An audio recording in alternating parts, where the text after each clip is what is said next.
yanzu akwai wani yaro da ya taɓa min tambaya a Gombe cewa shi da ya je university abinda iyayensa suke so ya samu bai samu ba, su ko makaranta sai suka ga mai su bashi haka, bari su bashi Islamic studies.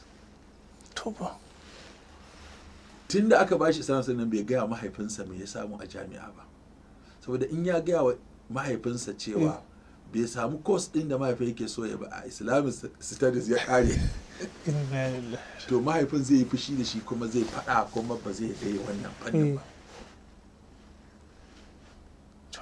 Shi kuma nan ya samu, suka ga bai ci wancan ba kuma ga abin makinsa ya nuna za a iya bashi kaza, ya suka bashi wannan.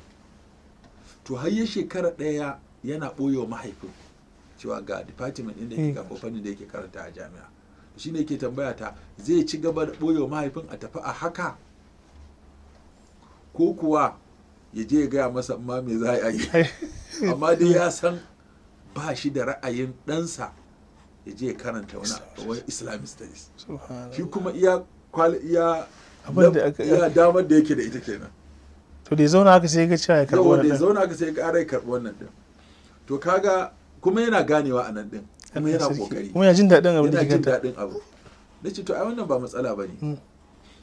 Kawai kai kokari ka je ka same shi, ko ka samu su waɗanda suka baka a jami'a ka ce su kira mahaifinka sai maka bayani ga abin da ka samu. In kai baka iya tunkararsa. Nace mai gida ɗanka ya zo nan ya yi interview ya yi kaza jami'a ta ga abin da yake nema makinsa bai kai ba, amma an musanya masa da wani wanda muna ga zai iya kokari a nan ma zai iya ba da gudunmawa. Wasu gani suke kawai kai Islamic studies ko ka bi layin ustazai idan ka zo ka zama ladani ko ka zama liman a masallaci, sibin ka bai da kwari. Ka gani wa zai zabe ka ya baka rikon NNPC ba kawai baka rikon EFCC da Islamic studies, kan ko soja ka shiga a saka a layin limamai. To suna ga wannan su ƴaƴansu ba za su yi daraja ba idan suka yi wannan. Kuma zai kaga sun nemo wani dishi yake musu sallah yake musu fatawa yake karanta su yake ilmantar da su, kai da ɗanka ya faɗa nan ka samu ustaz a gidanka kun ga daɗi. Ka gani ko kuma yaran suka zo suka gama karatun suka zo suka yana cewa la ko ustazin na kika samu, ai ustazan da su kuma ba su da matsala ba su da kuɗi. To kaga almuhim cewa kada mu karya wa ƴaƴanmu zuciya har mu bari tarbiyyar su ta lalace, su fahimci iyaye ba sa son su dan sun kasa yin kaza, kuma Allah bai halicce su dan su zama haka. Wannan ta bangaren kokari kenan.